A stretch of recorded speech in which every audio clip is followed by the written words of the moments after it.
நண்பர்களே, ஒரு கனவை போல இந்த நிகழ்வு நடந்திருக்கிறது. இசைஞானி ஐயா அவர்கள் ஒரு 3 நிமிடம் அருள் கூர்ந்து காத்திருக்க வேண்டும். இப்படி இவ்வளவு தாமதமாகும் என்று நாங்கள் நினைக்கவில்லை. இந்த ஆவணப்படம் எடுப்பதற்கான காரணம் அல்லது ஏன் பட்டுக்கோட்டையை நான் தேர்ந்தெடுத்தேன், பட்டுக்கோட்டையாரை எடுத்து இவ்வளவு 7 ஆண்டு காலம் எடுக்க வேண்டிய தேவை என்ன இருந்தது என்பதற்கான மிகச் சுருக்கமான ஒரு சில வார்த்தைகளை மாத்திரம் நான் சொல்ல வேண்டும். என்னுடைய ஊர் தமிழகத்தினுடைய கடைக்கோடி எல்லையில் ஆந்திராவிற்கு பக்கத்தில் இருக்கிற ஒரு மலை கிராமம். அந்த கிராமத்திலே எங்கள் ஊரிலே எல்லோருமே கிறித்தவர்கள். இரவு நேரத்தில் என்னுடைய தந்தையார் அவர்கள் மிக சத்தமாக எங்களுடைய கிராமத்திலே பாடல் பாடுவார். இரவு நேரத்தில் அவருக்கு எப்படி தோன்றுகிறதோ அந்த நேரங்களில் திரைப்பட பாடல்களை மிக சத்தமாக பாடுவார். அதே போல அதிகாலை நேரங்களில் கிறிஸ்தவ கீர்த்தனைகளையும் சங்கீதங்களையும் மிக சத்தமாக கணீர் என்கிற குரலிலே என்னுடைய தந்தையார் அவர்கள் வாசிப்பதையும் பாடுவதையும் கேட்டபடியேதான் எங்களுடைய தொடக்க காலம் இருந்தது. என் தந்தையார் பாடத் தொடங்கி இருக்கிறார் அல்லது சங்கீதம் வாசிக்க தொடங்கி இருக்கிறார் என்று சொன்னால் மணி 4 மணி ஆகிவிட்டது என்று என் கிராமத்திற்கு தெரிய வருகிற ஒரு நேரம். அப்படி குழந்தையில் என் தந்தையார் என்னை மார்பில் ஏந்தி கொண்டு அல்லது எங்களுடைய வீட்டுக்கு இந்த பாடல்களை பாடியேதான் சில பாடல்கள் மனதிலே பதிவானது.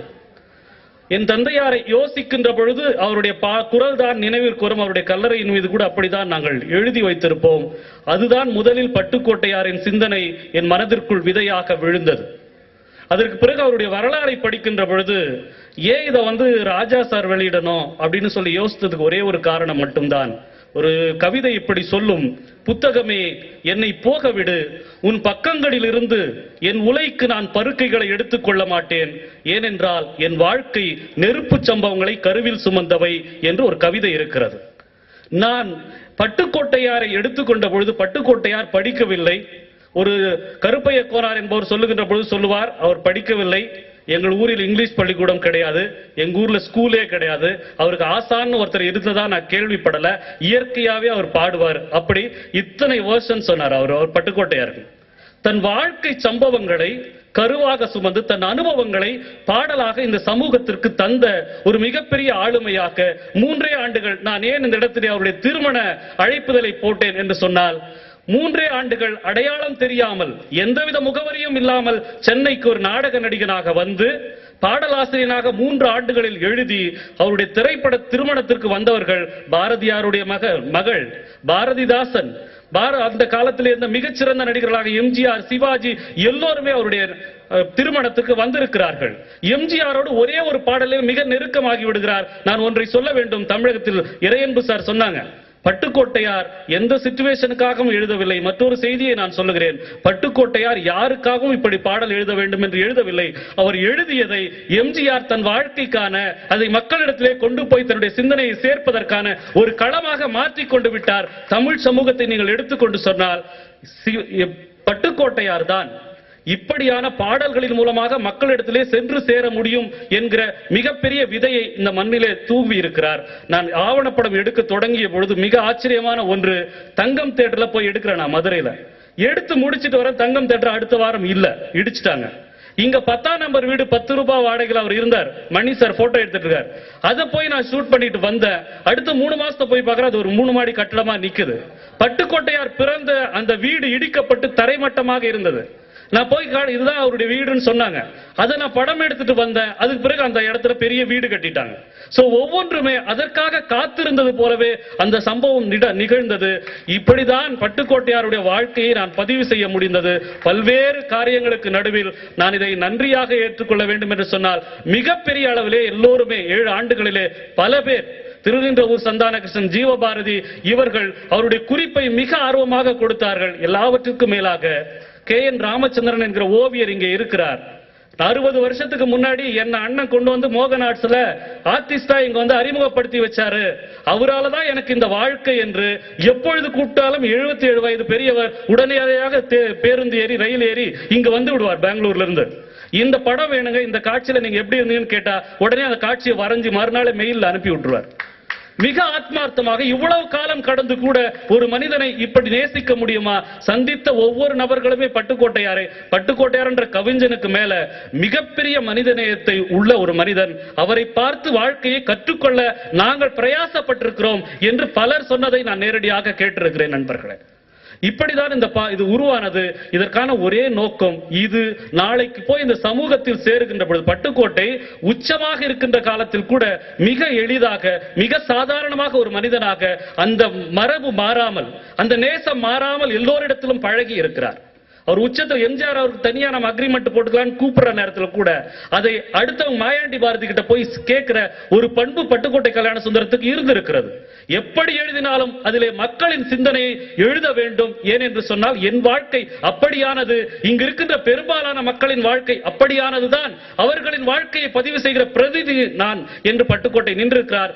எனவேதான் தமிழ் இலக்கிய வரலாற்றில் மக்களே மக்கள் கவிஞன் என்று போற்றி ஒருவனை ஏற்றுக்கொண்டார்கள் என்று சொன்னால் இன்றைக்கு வரைக்கும் அது பட்டுக்கோட்டை கல்யாண சுந்தரத்துக்கு மாத்திரமே நேர்ந்திருக்கிறது. இப்படித்தான் அவருடைய இந்த படத்தை எடுக்க முடிந்தது. இதை யார் வெளியிடுவது என்கிற ஒரு மிகப்பெரிய கனவு இருந்தது. இதை யோசிக்கின்ற பொழுது இந்த படத்தினுடைய தொடக்க பாடலா பாவலர் வரதராஜன் ஐயா பாடின பட்டுக்கோட்டையாரை பத்தி பாடின ஒரு பாட்டை ராஜா சார் பாட வச்சு எடுக்கணும் அப்படின்னு எனக்கு ஒரு ஆசை இருந்தது.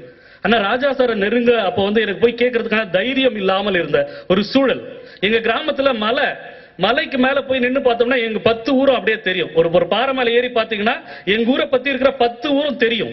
நான் செங்கப்படுத்தாங்காடை பாக்குறதுக்கு முன்னாடி நான் நினைச்சது, அந்த ஊர்ல ஏதாவது ஒரு மரத்துல ஏறி அந்த ஊரை மொத்தத்தை தாப்பாங்கல் அப்படி காட்டணும் அப்படிலாம் யோசித்த அந்த ஒரு சினிமா தரமான ஒரு எண்ணம் இருந்த ஒரு காலகட்டத்தில் நான் போய் செங்கப்படுத்தான் காட்டை பார்த்த பொழுது அது வேறு மாதிரியான ஒரு உலகமாக சூழலாக இருந்தது.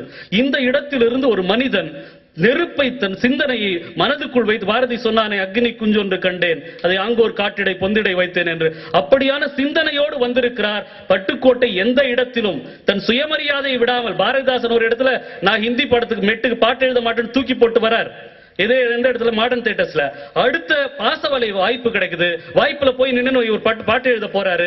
டி.ஆர். சுந்தரம் வந்து கால் மேல கால் போட்டுக்கிட்டு என்ன பாட்டு எழுதிருக்கிறேன்னு கேட்கிறாரு.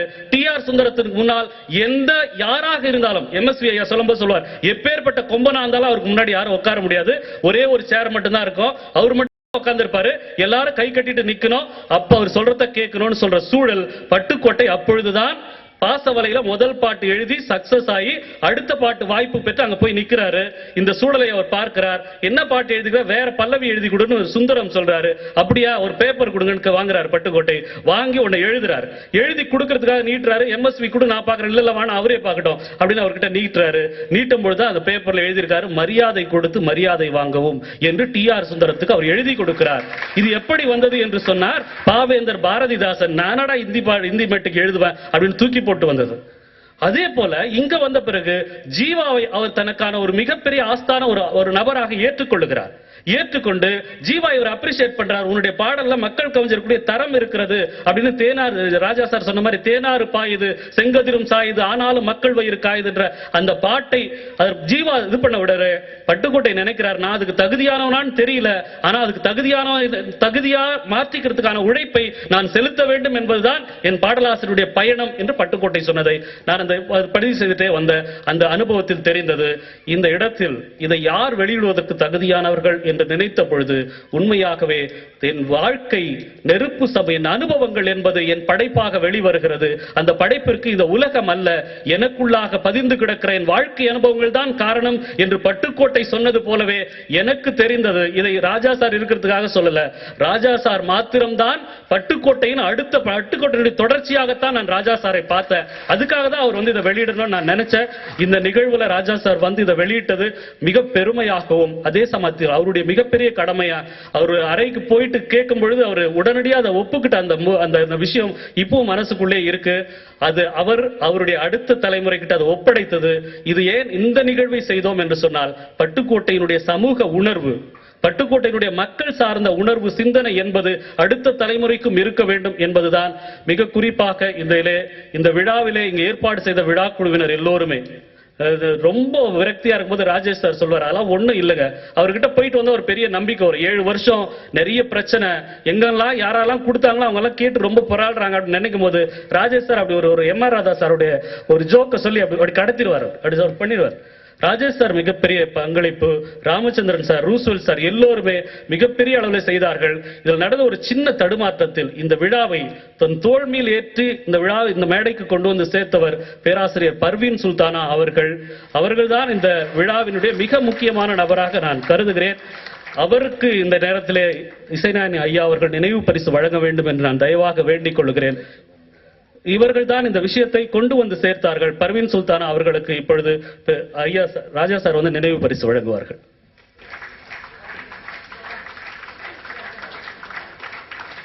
கலைச்செல்வன் சாரும் முனைவர் முருகப்பன் இவங்க 2 பேரும் பட்டுக்கோட்டையில ஒவ்வொரு வீடா போய் மிகப்பெரிய அளவுல களப்பணி ஆற்றி பட்டுக்கோட்டை எந்த விதமான பிரதிபலன் இல்லாமல், எப்படி ராமச்சந்திரன் சார் இவ்வளவு வருஷத்துக்கு பிறகும் என் வாழ்க்கை பட்டுக்கோட்டையார் கொடுத்தது அப்படின்னு சொல்லி இந்த படத்துல ஒரு 40-50 ஓவியங்கள் வருது. இந்த ஓவியங்கள் முழுக்க அவர் வந்து வரைஞ்சு கொடுத்தது தான். அப்படிதான் இவங்க வந்து இந்த படத்தை இங்க கொண்டு வந்து சேர்த்தாங்க. முனைவர் முருகப்பன் அவர்கள், திரு கலைச்செல்வன் அவர்களுக்கு நன்றியை தெரிவித்துக் கொள்கிறேன். இந்த படத்தில் பெரிய அளவிலே உதவி செய்த ஒவ்வொருவரையும், இந்த 7 ஆண்டுல நிறைய நண்பர்கள், என்னுடைய கல்லூரியில என்கிட்ட படித்த மாணவர்கள், என்னோடு இருந்த என்னுடைய நண்பர்கள், சக நண்பர்கள், அப்புறம் குறிப்பா என்னுடைய குடும்ப உறவுகள் எல்லோருமே இந்த இடத்திலே மிகப்பெரிய அளவிலே இது வெளிவருவதற்கு காரணமாக இருந்தார்கள். இவ்வளவு பெரிய நிகழ்விலே ராஜா சார் வந்து இந்த விஷயத்தை வந்து மிகப்பெரிய அளவில் அடுத்த இடத்துக்கு கொண்டு போய் சேர்க்கிற ஒரு முயற்சியையும் மிக அற்புதமாக அந்த சிந்தனைகளையும் இந்த இடத்தில் எடுத்து வைத்தது மிக பெருமையாகவும் ஒரு கனவு போல நான் உணர்கிறேன். எல்லோருக்கும் நான் நன்றியை தெரிவித்துக் கொள்கிறேன். இந்த படத்தினுடைய நோக்கம் என்பது பட்டுக்கோட்டையாரின் வாழ்க்கையை தெரிந்து கொள்வது அல்ல, பட்டுக்கோட்டையாரின் வாழ்க்கை நமக்கு எதை சொல்லுகிறதோ அதை தெரிந்து கொள்வது என்று கூறி வாய்ப்பிற்கு நன்றி கூறி விடைபெறுகிறேன். நன்றி, வணக்கம்.